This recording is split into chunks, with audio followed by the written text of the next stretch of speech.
A Shalom, Kal Hala, Yahal Bashim Yahushai, Bashim Chachadash, the ones and apostles of great millstone, and Shalom to brothers in the highways and byways, doing the works sincerely and faithfully and continually fighting that good fight of faith.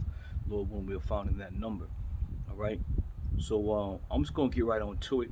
I'm gonna start at the book of Revelation, chapter 1, verse 1, and we're gonna just read around a little bit because the time that we're living in and things that are happening right now are being made crystal clear, man.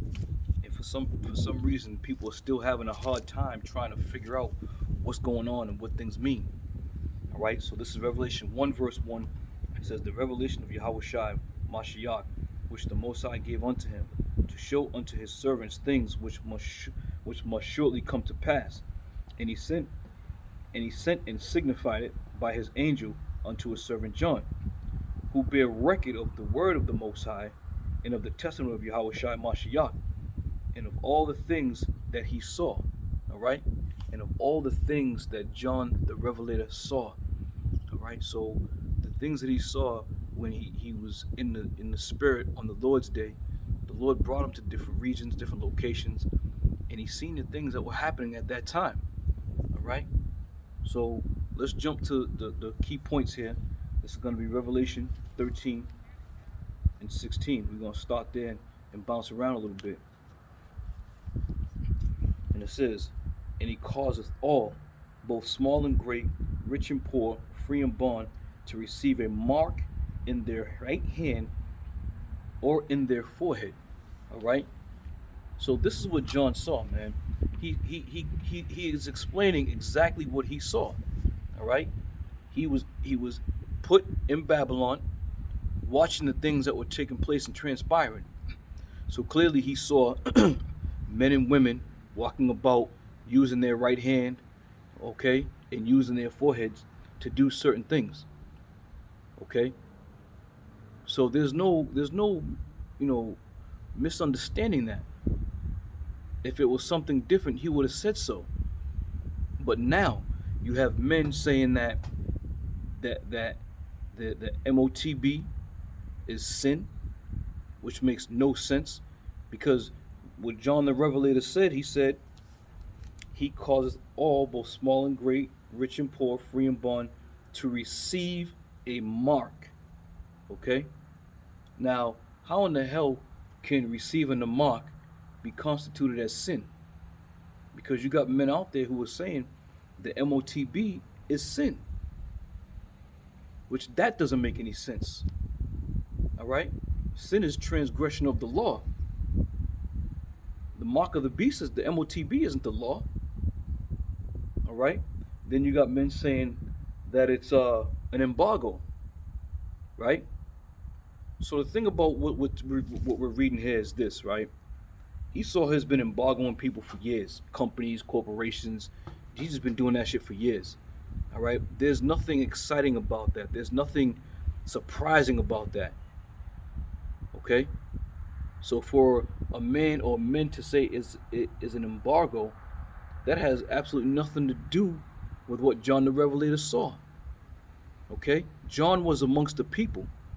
And while he was amongst the people, he was seeing exactly what they were doing. For example, maybe he was outside of Walmart. Okay, and I'm just using that, for an example. And there may come a time where you're not going to be able to enter into these stores unless you have that MOTB, inserted on your body, on your forehead. Okay? So John the Revelator had come to the conclusion, damn, they can't go in there and buy anything because they don't have this certain device on their person or inserted in them. All right? So we know that's not what it is, an embargo. There's nothing significant about an embargo. It's been going on for years. He's been doing it for years. It's been on the books for years. Okay? And then then you got men saying the MOTB is sleeping with white women. Now, once again, when you read the scriptures and read what John the Revelator saw, as the Lord said he was going to signify through his servant John, the things which he saw, which must surely come to pass. He didn't. John the Revelator didn't say he seen Israelites sleeping with white women. Now they have the MOTB. Shit, if that's the case, many of brothers in the truth have laid down with a white woman. So what's that mean? He is now in danger. He's now in danger of being destroyed because he slept with a white woman. So that's not it.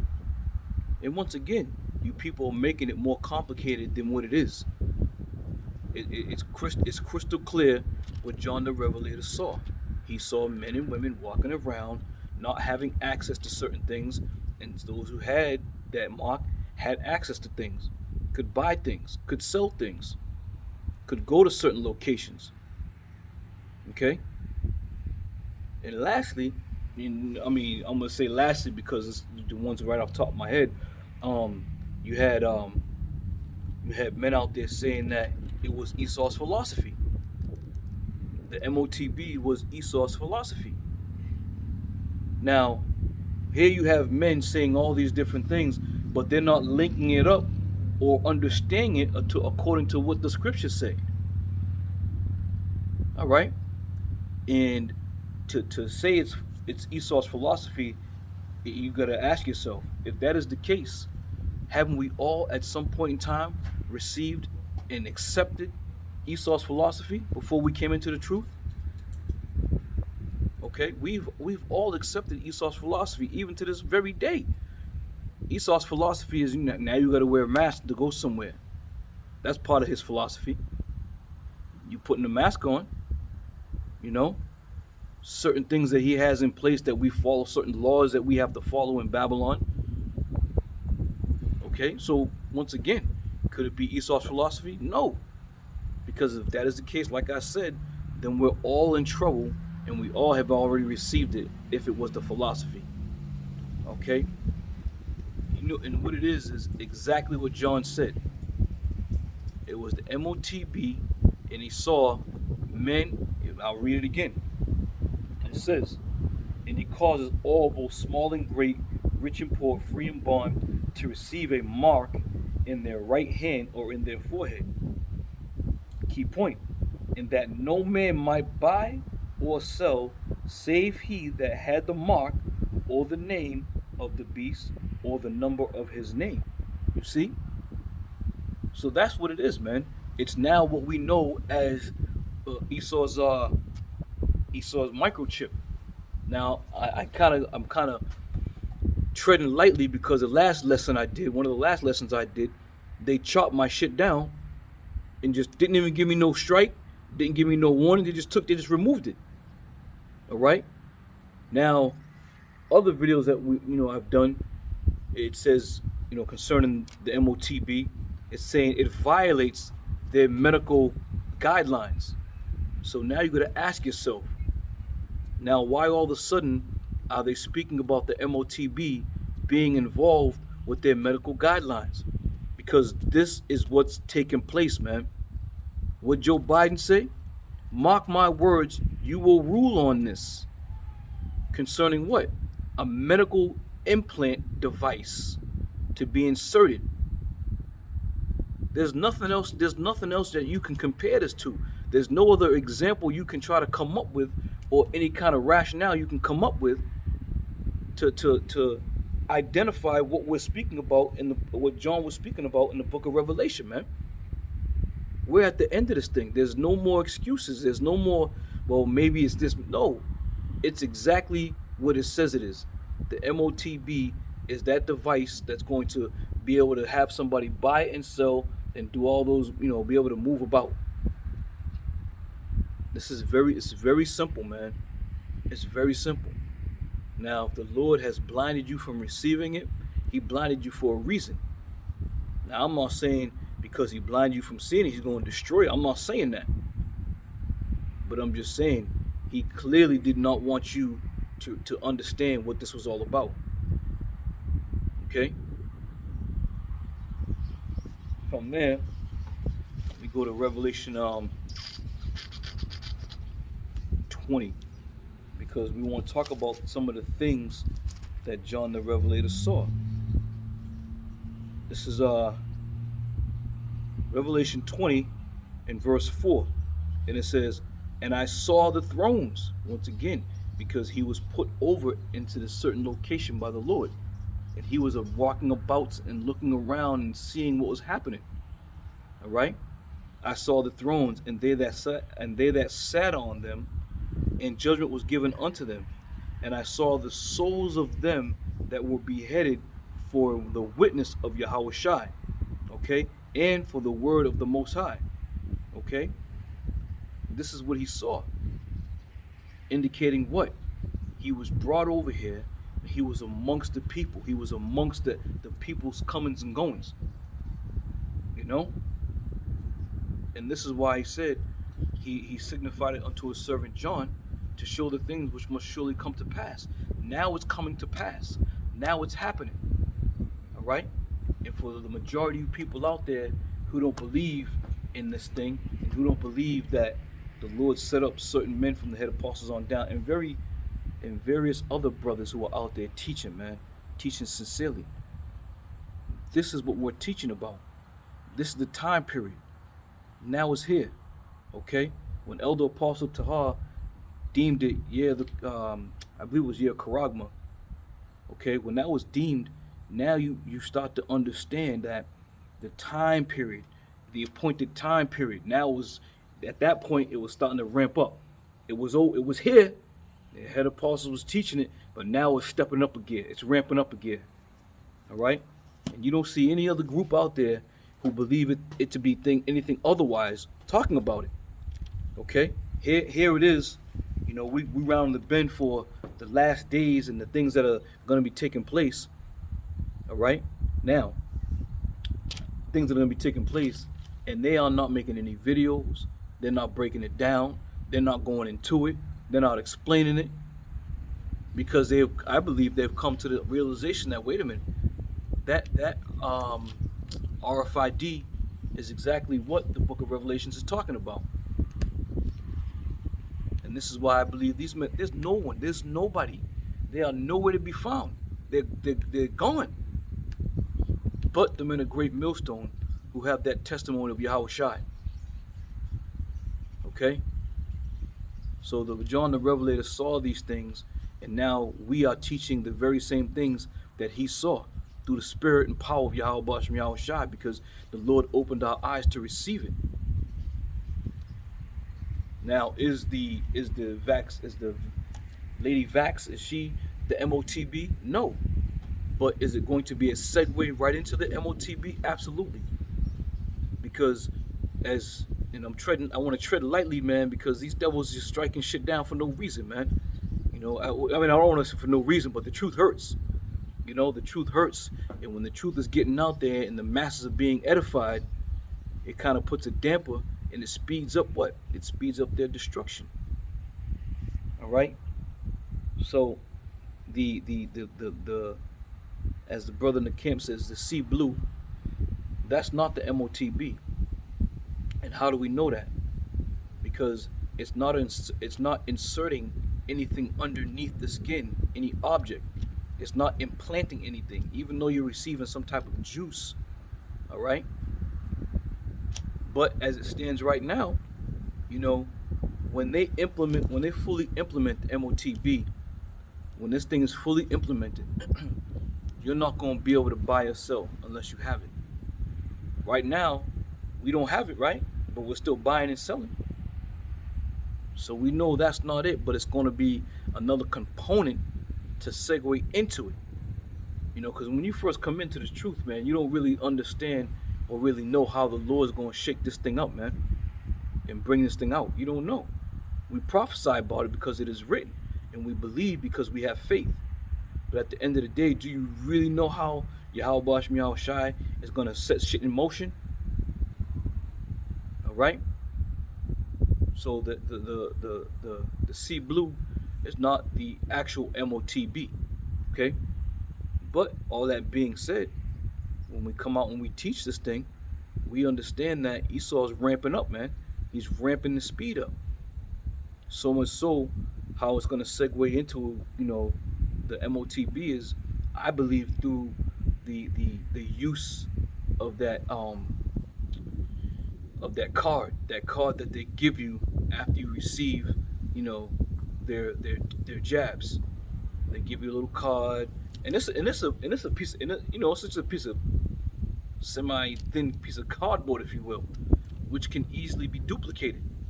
And that's where I believe they're gonna start to, you know, push that chip, because they're making and duplicating cards now. People out there making, cards and got their name and the group they went with to take it, what have you. So once they realize that this card is being, duplicated, there's a bunch of fraudulent cards out there. That's going to be, I believe, that's going to be their key method of segueing into the RFID, man, the MOTB. That's my belief on that, because it makes sense. It makes sense. All right. Um, Let me go back to Revelation 14. This is going to be 14 and 9. And it says, and in the third, I'm just getting right to the points here. It's a little windy out of here, so I don't know how the sound's going to sound. And it says, and the third angel followed them, saying with a loud voice, if any man worship the beast and his image, and receive his mark in his forehead or in his hand, the same shall drink of the wine of the wrath of the Most High, which is poured out without mixture unto the cup of his indignation. He shall be tormented with fire and brimstone in the presence of the holy angels and in the presence of the Lamb. Now, that's the judgment for receiving it, man. That's the judgment for receiving it. So if you're teaching your men or your congregation that it's Esau's philosophy, then a lot of men are going to die, man. A lot of men in Israel are going to die according to what you men are teaching, because there's going to be no way around it if you receive it. And we have received Esau's philosophies, before we've come into the fold, man, to the truth. All right. Going back to, if it was sin, we've all sinned. How can sin be the MOTB if we've all sinned? That means what? There's no hope for us, man. And if it was sleeping with white women, which, I mean, that's the craziest one of them all. But if it's sleeping with white women, like I said, many of brothers have laid down with a white woman. And on top of that, some of these white women that you laid with were actual Israelites. Could have been actual Israelites. But all that being said, as the scriptures say, leave that up to the angels during the time of the harvest, man. When they start reaping. All right. So if it was sin, embargo, once again, Esau's been embargoing people for years, man. Which an embargo really doesn't really touch upon the average person. You see, John the Revelator was amongst the people when this was happening. He wasn't going to different corporations and seeing the corporations how they were being embargoed and this, that, and the third. All right. So all that being said, man,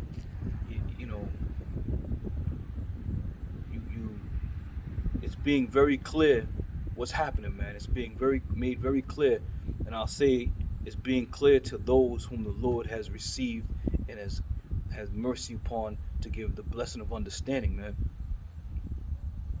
But we're not marveling. We're not shell shocked. These are some very beautiful times that we're living in. These are the times that we've been waiting for. We've been longing for these perilous times to come, man, where the Lord's going to start. And once again, I'm not saying we ain't going to be in trouble, because the scriptures say the time of Jacob's trouble is going to be upon all Israel. But we have faith that Yahweh Shem Yahushai, Lord willing, will look over us and watch over us, So I'm not going to go too much more into it, but be it known that this is it, man. We here. We on that home stretch, man. And once Esau ushers in that MOTB, you best believe that shit is out of here. Done deal. All right. So with that, I'm all praise to Yahweh Bashem Yahweh Shai. Lord, when I see you brothers in another show, I say Shalom.